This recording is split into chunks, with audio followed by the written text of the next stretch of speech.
Today we're making a Cossack dish called Kulish. First we're going to render some Salo or pork fat. Next we're going to go ahead and do the same with some bacon, and I also threw in more Salo. Seems like I needed a little bit more. We're going to removing the bacon.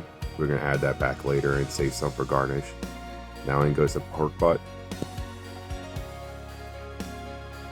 And we're going to add some onions after the pork is cooked. We're going to get those translucent. Add in some carrots. After a few minutes we're going to add our chopped garlic.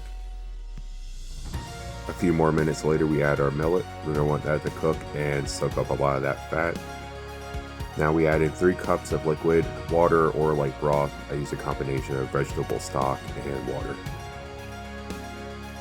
Now this is going to simmer for about 20 minutes, so let's have story time and learn about the Cossacks. For centuries, the Zaporozhian Cossacks lived on the frontier of now modern-day Ukraine. They emerged along the Dnipro River and the southern steppe. Free warrior communities.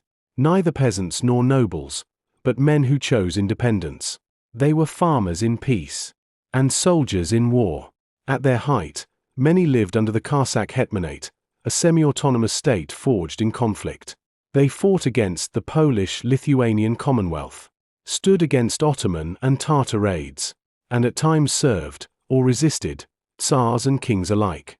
Empires changed, alliances shifted, but their loyalty was always first to their host, their land, and their freedom. Life on the steppe demanded mobility.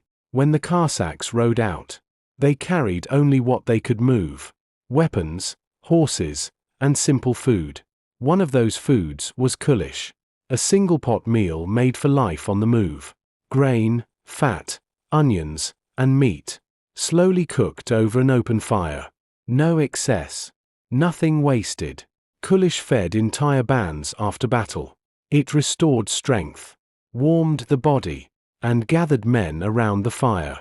Before the next march, every host cooked it a little differently, depending on what Ukraine's land provided: millet or wheat, pork or lard, salt, sometimes garlic.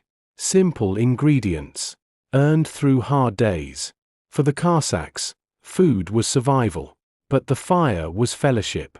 As this pot simmers, we're not just cooking a dish. We're touching a tradition carried through centuries of Ukrainian history. From the steppe, from the saddle, from the field after battle. This is Kulish, the food of a free people. During the history lesson I also added in bay leaves, spices, and 2 beaten eggs, and this is our result. It's really tasty and filling.